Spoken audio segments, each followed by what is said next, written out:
요즘에 우리가 여호와를 하나님을 아는 것이 힘이다라는 주제를 가지고 하나님에 대해서 함께 말씀을 나누고 있습니다. 오늘부터는 하나님의 이름에 대해서 함께 나누게 될 겁니다. 여러분 오늘 찬양팀과 함께 여호와의 이름을 찬양했어요. 여러분 기억나는 게 몇 개 있으시죠? 몇 개 있을 겁니다. 여호와 라파 치유의 하나님, 여호와 샬롬 평강의 하나님, 여호와 니시 주는 나의 깃발 승리의 하나님, 여호와 이레 공급하시는 준비하시는 하나님. 이렇게 하나님은 많은 이름을 갖고 계십니다. 이름이 뭐냐면 이름은 그 사람 자체를 정체성을 그냥 보여주는 겁니다. 여러분이 이영섭 하면요, 이영섭이라는 이름이 스쳐 지난 순간 여러분이 경험한 이영섭이가 다 떠올리는 거예요. 이름 안에는 제 자신이 들어있는 것이죠. 그러면서 이름을 안다는 건 참으로 중요한 일입니다. 오늘부터 하나님의 이름을 하나하나 알아가면서 하나님이 어떤 분인지를 더 깊이 생각하고 만나도록 하겠습니다. 자, 우리가 이제 신앙생활을 하게 되면 오늘때 우리 번아웃 청년이 그 번아웃, 정체, 영적인 침체 그런 이제 표현도 상황도 얘기를 했지만 어떤 경험을 하게 되냐면 하나님이 침묵하신다. 하나님이 침묵하신다.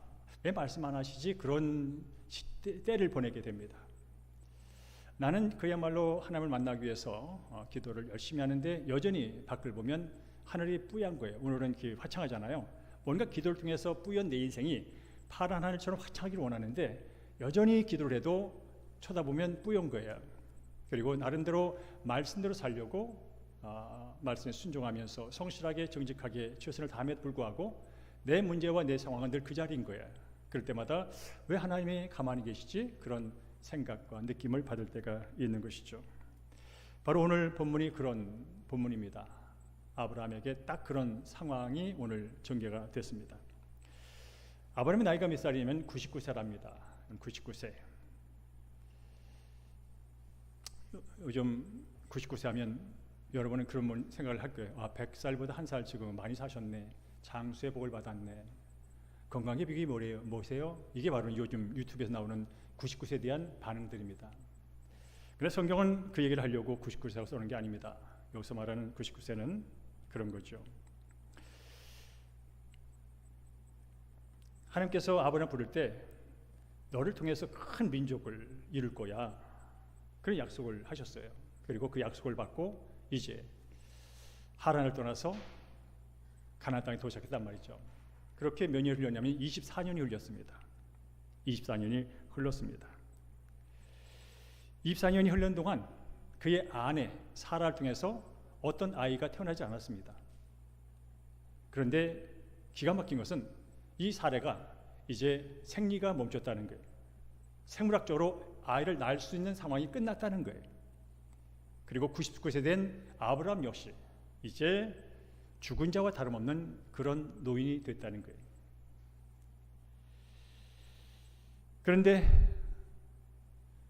또 더 기가 막힌 것은 그렇게 기다리고 있는데 여전히 하나님은 침묵을 하고 있다는 거예요. 특별히 침묵의 기간이 몇 년이냐면 13년. 여러분이 성경 17장 1절 앞절에 있으면 16장 16절 있습니다. 16장 16절 마지막 절을 읽어보면 하갈이 아브라함에게 이스마엘을 낳았을 때에 아브라함이 86세였더라. 그리고 나서 17장 1절에 아브라함이 99세에 13년의 침묵이 있는 얘기죠. 아마 모르긴 해도 그 13년 동안 아브라함이 그런 생각을 했을 거예요. 왜 하나님이 약속을 안 지키시지? 내가 잘못 들었나? 아닌가? 내가 괜한 기대를 하고 있나? 내 나이가 몇이야? 99세잖아. 무슨 기적을 바래? 이제 어떻든 하나님이 사례를 통해서 준 아들은 아니지만 여종 하갈을 통해서 이스마엘을 줬으니 어떻든 이스마엘을 통해서라도 하나님이 일하시도록 쟤나 잘 돌봐야지. 그렇게 아마 적당히 타협하고 적당히 체험하면서 보내온 시간이 아마 99세, 13년의 시간이 아닌가 하는 생각을 해보게 됩니다. 그때 이제 하나님이 갑자기 나타나신 거죠. 오늘 찬양 가운데 주 나타나시네 라는 가사가 있었잖아요. 바로 그때 99세 어느 날 하나님이 자신을 나타내십니다. 그러면서 하신 말씀이 나는 전능한 하나님이다 라고 나타나신 거예요. 몇 년 만에? 13년 만에. 언제? 99세에. 그러니까 여러분께서도 아직까지 내가 하나님을 제대로 못 만났다, 내가 열심히 하는데 하나님이 응답 안 한다, 조금만 더 기다리시기 바랍니다. 아시겠어요? 믿음을 언젠가는 나타나십니다. 그럼 오늘 이렇게 99세에 나타난 전능하신 하나님, 엘사다의 하나님이 어떤 분인가, 오늘 그 얘기를 하려고 하는 것이죠. 전능하신 하나님은 이런 하나님입니다. 따라할까요? 우리의 끝에서 시작하시는 하나님입니다. 다시 한번 17장 1절을 읽어볼까요? 시작. 아브라함이 99세 때에 여호와께서 아브라함에게 나타나서 그에게 이르시되 나는 전능한 하나님이다 라고 말합니다. 그렇죠? 아브라함이 99세째. 이때가 언제라고요? 이미 늦었다고 생각하는 그때. 이제 더 이상 기대하기는 어려워라고 하는 때에, 더 나가서 생물학적인 가능성은 0%, 인간 측면에서 가능성은 0% 된 숫자가 99입니다. 그래서 소망과 기대보다는 체념하고 그만두는 게 더 가까운 그때 하나님이 나는 전능한 하나님이야 라고 나타났다는 거예요. 그럼 하필 왜 그때 나타나냐, 또 질문할 수 있잖아요. 왜 하필 그때야? 좀 일찍 나타나지, 왜 하필 그때야? 왜냐하면 그런 거예요. 여러분 오늘 잘 들으셔야 돼요. 하나님은요, 사람들이 아직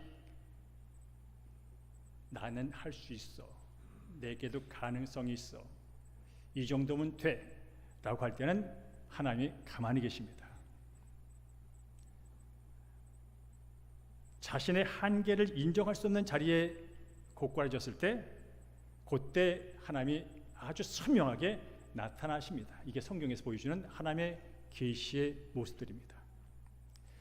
무슨 얘기냐면, 내 자아가 살아있을 때, 오늘도 고난 청년이 말했어요. 고난 청년, 제가 훈련 기간 동안 얼굴을 봤거든요. 훈련하면서 저도 힘들었어요. 이게 아닌데 라는 감정을 들었다니까 내가. 그러나 어떻든 간에 깨닫잖아요. 인간의 자아가 살아있을 때 하나님이 들어오지 못합니다. 왜? 자아는 하나님이 들어오는 틈을 막고 있는 거거든요. 여기 종교생활과 상관이 없어요. 교회생활 오래 했고 직분과 상관없어요. 내 자아가 여전히 내 자신을 통제하고 내 상황을 통제하고 하나님까지 통제하는 그런 신앙을 갖고 있다면 하나님 만나기 어려워요. 여러분 열심히 교회 봉사할 수 있어요. 그래도 하나님 만나기 어려워요. 내 자아가 그 일을 하고 있거든요. 아직 내 능력이 펄펄 뛰는 그런 상황에서 하나님은 기다리세요. 왜냐하면 하나님의 전능하심이 들어갈 틈이 없어서 그래요. 바로 99세에 아브라함을 찾아오신 이유가 뭘까요? 아브라함이 이제 더 이상 기댈 게 없어, 더 이상 자랑할 게 없어. 그런 때에 하나님이 얘야, 나는 엘샤다이 전능하신 하나님이라고 자신을 계시하시고 찾아오신 거죠.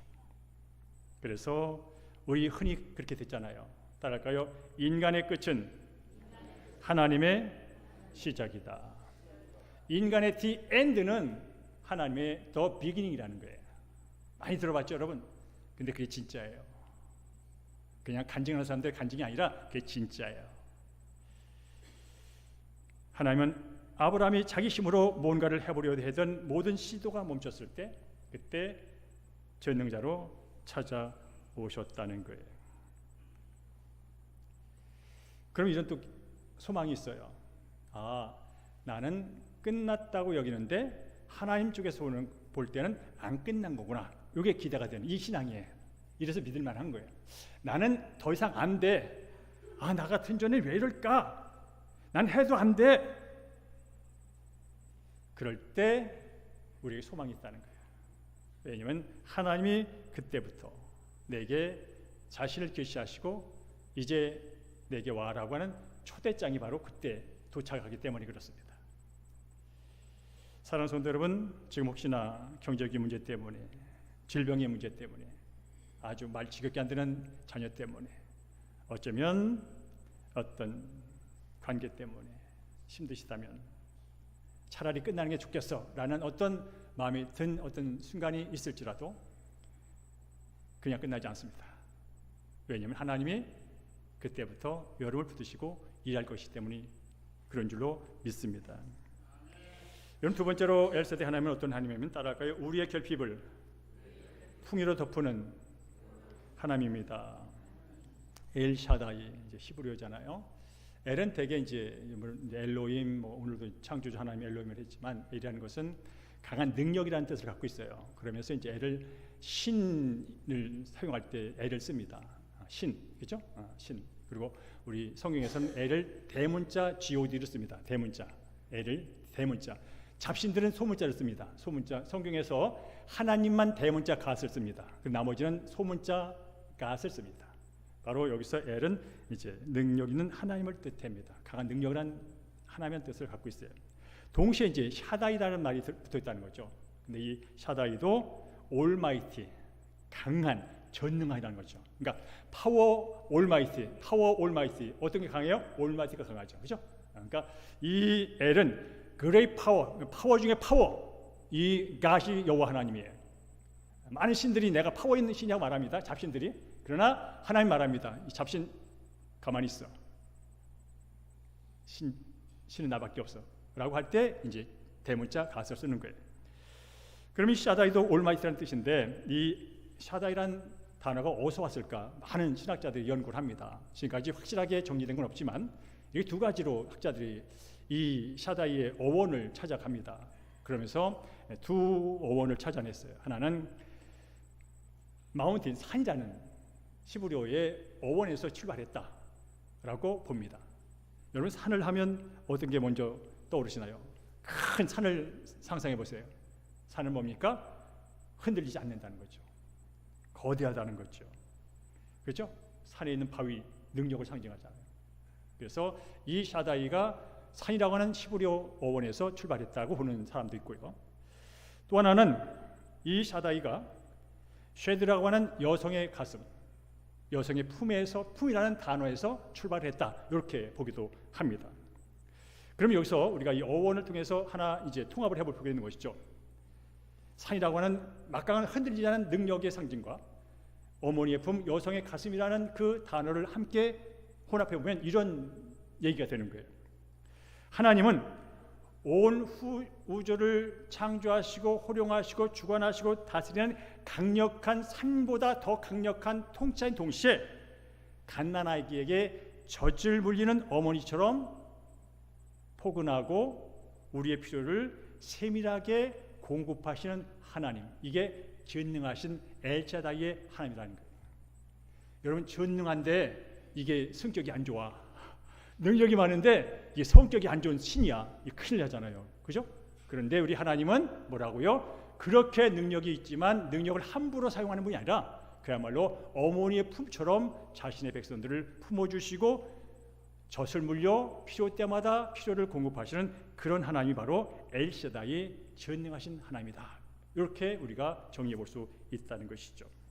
바로 오늘 우리가 예배하는 그 하나님이 강력하지만 위대하지만 이런 모양 저런 모양으로 쓰러져 있고 이것 결핍 저것 결핍 때문에 불안한 저 여러분의 마음을 품어주시고 위로하시는 하나님인 줄로 믿습니다. 그렇습니다. 요즘 사실 현대를 살아가는 사람들은 물질적으로는 문화적으로는 풍요했을 줄 모르지만 여전히 결핍은 더 큽니다. 옛날 60년대 70년대 그때 정말 없었어요. 그때는. 그래서 없어서 결핍을 느꼈어요. 근데 지금은 엄청나게 많아요. 근데 많은데 그때보다 더 결핍을 느끼는 이상한 시대에 우리가 살고 있다는 것이죠. 돈을 벌어도 늘 부족해돼요. 넓은 평수에 살아도 늘 좁대요. 시간은 부족하대요. 사랑도 부족하대요. 늘 그래서 불안하대요. 혹시나 이런 마음으로 오늘 예배를 드리고 요즘 살고 계신 분이라면 엘샤다이 하나님을 다시 한번 붙드시기를 주님으로 축복합니다. 그 하나님은 부족한 것만 채워주는 그런 하나님이 아니라 우리를 품어주시고 우리가 왜 부족하게 함을 느끼고 있는지, 왜 우리가 뭘 잘못 보고 있는지, 진짜 우리에게 필요가 뭔지를 알려주는 어머니 품 같은, 여성의 가슴 같은 그런 하나님, 그 하나님이 여러분의 일상 가운데 늘 만나고 여러분의 일상을 새롭게 빚어주기를 주의 이름으로 축복합니다. 세 번째로 엘세다이는 이런 의미가 있습니다. 따를까요? 우리의 정체성을 바꾸어 사명의 길로 인도하는 하나님. 우리 함께 5절 읽어볼까요? 시작. 이제 후로는 네 이름을 아브라함이라 하지 아니하고 아브라함이라 하리니 이는 내가 너를 여러 민족의 아버지가 되게 함이라 라고 말씀합니다. 지금 아브라함에게 필요한 것은 아들이에요. 아들. 아시겠어요? 아들 주겠다고 아들 통하여 하늘의 뭇별처럼 바닷가의 모래알처럼 큰 민족과 나를 이루겠다고 하는 그 약속을 믿고 왔단 말이에요. 지금 필요한 아들이라고요. 그런데 하나님은 아들부터 주지 않는다는 거예요. 뭐라고요? 정체성부터 분명히 새롭게 하신다는 거예요. 이름부터 바꾸신다는 거예요. 아이덴티티부터 새롭게 하신다는 거예요. 다시 한번 읽어볼게요. 너는 이제 아브라함이라 하지 않고 아브라함이라 할 거다. 아브라함이라는 뜻은 제가 써놨어요. 존귀한 아버지. 괜찮아, 이름 좋은 이름이에요. 고귀한 아버지, 존귀한 아버지라는 뜻이 아브람이에요. 근데 그 이름을 함으로 바꾸세요. 이거는 무슨 뜻이냐면 열국의 아버지, 열국의 아버지. 그러니까 한 집안의 가장으로 애들 몇 명 데리고 키우는 그런 아버지가 아니라 그야말로 온 세상을 품은, 온 세상을 새롭게 열 그런 열국의 아버지라고 하는 정체성으로 먼저 바꿔주신다는 거예요. 물론 그 얘기를 들을 때 사실은 웃을 일이죠. 아들도 없는데 무슨 그런 열국의 아버지야. 그러나 성경은, 하나님은 이렇게 일을 합니다. 항상 약속을 주시고 그 약속을 그분이 친히 성취하는 쪽으로 갑니다. 그래서 이게 복음이 되는 거예요. 여러분, 오늘도 말씀을 들으면서 지금 나의 정체성을 나는 무엇으로 정의하고 있는가를 늘 돌아보셔야 돼요. 제가 설교 때마다 정체성을 늘 강조합니다. 예수 믿는 거 참 중요한 일이에요. 교회 다니는 일 참 중요한 일이에요. 기도하는 일 참 중요한 일이에요. 봉사하는 일 참 중요한 일이에요. 헌금 드리는 일 참 중요한 일이에요. 근데 내가 누구냐는 거예요. 하나님 안에서 내가 누구냐는 거예요. 내가 누구길래 그걸 하고 있느냐는 거예요. 그게 더 중요하다는 거예요.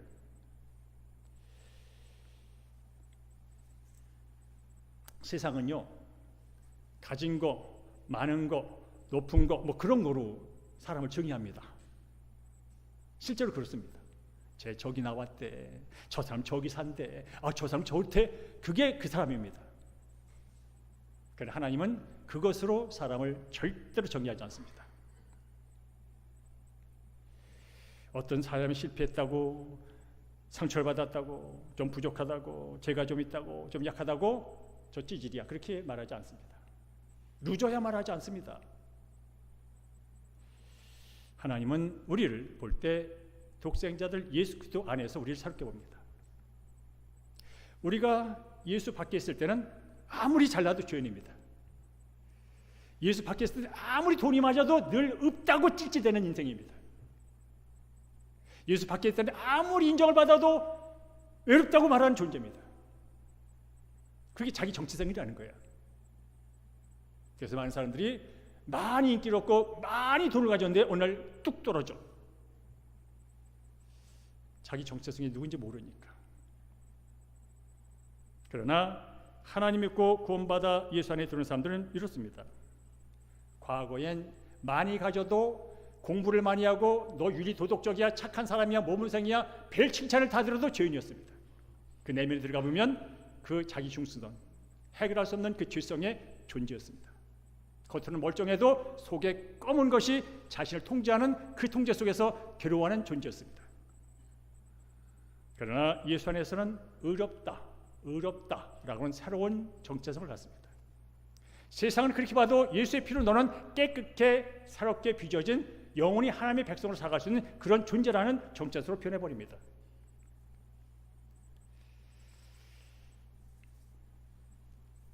예수 밖에 있을 때는 내가 열심히 뭘 추구해도 무가치한 것처럼 느껴졌습니다. 그러나 예수 안에 있을 때는 이렇게 말합니다. 너의 가치는 네가 뭘 많이 해서 가치가 올라가는 게 아니야. 하나님의 자녀라는 그 신분 자체가 상상할 수 없는, 계산할 수 없는 가치야 라고 말해줍니다. 그래서 성경 말하죠. 그리스도 안에 있으면 새로운 피조물이라. 이전 것은 지나갔으니 보라 새 것이다. 여러분 오늘도 새 것으로 예배드리시고 다음 주도 새 것으로 주님 안에 살아가기를 주님으로 축복합니다. 또 감사한 것은 엘사는 이런 의미를 갖고 있습니다. 따라할까요? 오늘의 문제만이 아니라 미래까지 책임지는 하나님이시다. 함께 7절 읽어볼까요? 7절 시작. 내가 내 언약을 나와 너 및 내 대대 후손 사이에 세워서 영원한 언약을 삼고 너와 네 후손의 하나님이 되리라 라는 거예요. 여기서 중요한 단어는 영원한 언약이라는 뜻이에요. 영원한 언약. 약속을 했어요. 근데 약속이 가다가 끝날 약속이 아니라는 거예요. 인간의 약속은 기분 나쁘면 끝나. 내게 좀 이익이 안 되면 끊어버려. 이게 인간의 관계요, 인간의 약속의 한계입니다.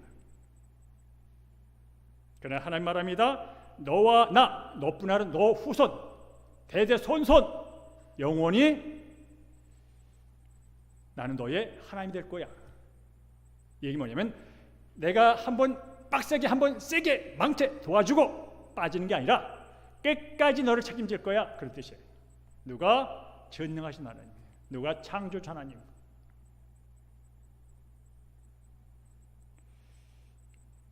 오늘 이 시간 저 여러분이 믿는 하나님은 우리가 뭘 좀 잘하면 기분이 좋아가지고 뭘 주는 그런 하나님이 아니라 우리의 많고 적음을 떠나서 이미 이 세상이 그분의 것이라니까요. 시간도 그분의 것, 물질도 그분의 것, 모든 게 그분의 것이라니까요. 내가 조금 뭘 드려서 아니에요. 여러분, 감사가 빠진 드림은 서로 피곤해. 마음이 빠진 드림은 서로 피곤해. 드림 자체가 나쁜 건 아니에요. 그러나 내가 받은 은혜에 감격하여 감사를 드리는 것은 하나님 기쁘게 받으세요. 그러나 기쁨 없는 것은, 관계에서 이루어지지 않은 것은 하나님이 그렇게 좋아하지는 않아요. 어떻든 중요한 것은 하나님은, 전능하신 하나님은 나와 예수 안에서 관계를 맺는 순간 영원히 내가 너를 붙들어, 내가 너를 영원히 포기하지 않아, 너는 영원히 나의 자녀로 영원한 생명 속에서 영원한 삶을 살게 하는 것을 그분이 책임진다는 뜻이에요. 그러니 지금 이 시대 80이요 90이요 돈이 좀 많으면 100세, 조금 나면 120세까지 산다는데 그때까지 순간에도 여전히 하나님은 우리를 보호하시고 인도하시고 이끄시는, 책임지시는 하나님인 줄로 믿습니다. 그럼 사람은 또 잊어버려요. 잊어버린단 말이에요. 하나님의 약속을 잊어버려요. 언제? 내가 잘 나갈 때 잊어버려. 내가 편할 때 잊어버려. 또 언제 잊어버려? 내가 안 될 때 잊어버려버려. 하나님도 별거 아닌가 보다 버려버려. 그래서 은혜의 지속이 끝나는 거예요. 그러니까 하나님께서 잊지 마라, 잊지 마, 나와 네 자손이 내가 끝까지 영원히 책임지는 거 잊지 마 하면서 할례라는 것을 행하도록 합니다. 우리 함께 10절과 11절 말씀 읽어볼까요? 시작. 너희 중 남자는 다 할례를 받으라. 이것이 나와 너희와 너희 후손 사이에 지킬 내 언약이니 너희는 표피를 배워라. 이것이 나와 너희 사이의 언약의 표정이니라 라는 것이죠. 한마디로 기억나게 해주려고 하시는 거예요. 할례는 뭐냐면 남자의 성기에 표피를 잘라내는 거예요. 한번 흉터를 만들어 놓는 거예요. 그래서 화장실 갈 때마다, 목욕할 때마다 보면서 그래, 하나님 나 책임진다고 그랬지. 그래, 내가 하나님의 백성이지. 아 그래, 하나님이 약속하셨지. 잊지 말라는 거예요. 그러면서 우리는 그 표정을 볼 때마다 그래, 내 인생 내가 사는 거 아니지, 내 힘으로 사는 거 아니지, 내 머리로 사는 거 아니지, 그 사람 때문에 사는 거 아니지, 하나님 은혜로 사는 거지 하는 것을 기억하라는 거예요. 동시에 하나님이 저 여러분을 그런 자녀로, 정체성을 가진 사람으로 부른 목적이 있다는 거죠. 아브라함에게는 믿음의 조상으로서, 그 선택받은 민족의 조상으로서 행해야 할 사명이 있듯이 바로 예수 그리스도 안에서 부름받은 저와 여러분도 사명이 있다는 거죠. 단순히 돈 벌기 위해 직장에 하는 것이 아니라 그 직장에서 하늘나라 백성으로 하나님의 통치를 드러내라는 거예요. 공부 열심히 해서 점수 많이 따갖고 좋은 직장 가기 위해서 학교 가는 것이 아니라, 물론 그건 기본이고, 그 학교에서도 하나님의 자녀로서 하나님의 통치를 드러내라는 거예요. 가정에서도 남자 여자 만나서 사랑하고 아이도 낳고 오손도손 사는 거 중요하지만 그것 이상의 가정의 목적이 있다는 거예요. 하나님의 사랑이 무엇인지를 서로 나타내며 하나님의 나라의 아름다움을 서로 공유하며 살라는 거예요. 사랑하는 성도 여러분, 저 여러분은 뭘 가져서 잘해서 하나님의 자녀가 된 것이 아니라 그분의 은혜로, 예수 십자가의 부활의 은혜로 하나님의 자녀가 되었고 함께 받아들였고, 세상을 보면 이런 결핍도 있고 이런 부족함이 있지만 그래도 불구하고 여전히 하나님 나의 아버지가 되셔서 때에 따라 필요를 공급하시고 갈 길을 안내하시고 보호하심으로 오늘까지 왔고 앞으로도 가게 될 줄로 믿습니다. 그러니까 지금 여러분의 상황이 어떻든 어디에 있든 기죽지 마십시오. 여전히 그 자리에 하나님이, 누가 엘샤다이 올마이티 전능하신 하나님이 옆에 계시고 내 뒤에서 든든하게 버티고 있음을 믿으시길 주의 이름으로 축복합니다. 그러면서 하나님이 하신 말씀이 1절 다시 한번 읽어볼게요. 1절 한번 읽어볼까요? 이거 하고 마칠게요. 1절 시작. 나는 전능한 하나님이다. 너는 내 앞에서 행하여 완전하라 라고 말합니다. 그러면 그렇지, 또 뭐 하라네 그러잖아요. 완전하. 그러면 그렇지, 뭐 하래잖아. 근데 여기서 말하는 완전하라는 뭘 하라는 게 아니에요. 여기서 말하는 완전한 도덕적으로 깨끗해라가 아니에요. 죄 절대 짓지 마 그런 뜻이 아니에요. 여기서 말하는 완전하는, 이제 알았지? 딴 생각하지 말고 나만 바라봐. 딴만 먹지 말고 나만 바라봐. 두 가지 말 생각 왔다 갔다 하지 말고 나만 바라봐. 나만 전적으로 의지하라고, 그런 뜻이에요. 여기 왜 흔들릴까요? 하나님만 하나만 못 바라봐. 내 생각이 너무나 많아. 딴 생각이 너무나 많아. 의심이 너무나 많아. 의심과 하나님을 계속 비교해. 하나님 말합니다. 그만해. 나만 온전히 의지하라고. 이게 완전하라는 거야. 13년 동안 내가 침묵하는 것 같았지. 아들없다고 너 지금 딴 맘 먹었지. 그러지 말고, 아니 13년이 아니라 15년 20년이지라도 나만 쳐다봐. 나만 의지해. 그럼 내가 알아서 해. 이런 말씀인 거예요. 여러분, 아브라함이 그 말씀을 들을 때 어떻게 했다고요? 오늘 보니까 엎드렸대. 여러분이 엎드려야 하나님의 손이 덮여진 줄로 믿습니다. 이 멋진 말이에요, 여러분. 내가 엎어질 때 하나님의 그 어머니 같은 손이, 강력한 손이 덮여짐으로 내 인생이 새롭게 변화되고 새로워진 줄로 믿습니다. 그러니까 다음 한 주간도 너무 계산하지 마세요. 계산하지 마세요. 시간도 계산하지 마세요. 하나님 앞에서. 돈도 좀 계산하지 마세요. 상황도 좀 계산 많이 하지 마세요. 괜찮아요. 괜찮다니까. 내가 생각하는 불가능한 그런 상황 속에 전능하신 하나님이 그저 손 한 번 내밀면 되는 거예요. 내가 불가능하고 어둠 가운데 헤맬 때 하나님의 비판 한 번 쏘면 끝나는 거예요. 그런 믿음을 가지시고 다음 한 주 가정에서, 직장에서, 사업터에서, 학교에서, 모든 관계 속에서 승리하실 주의 이름으로 축복합니다. 따라갈까요? 엘샤다이, 전능하신 하나님이 내가 믿는, 내가 따라가는, 내가 자랑하는 하나님이다. 아멘.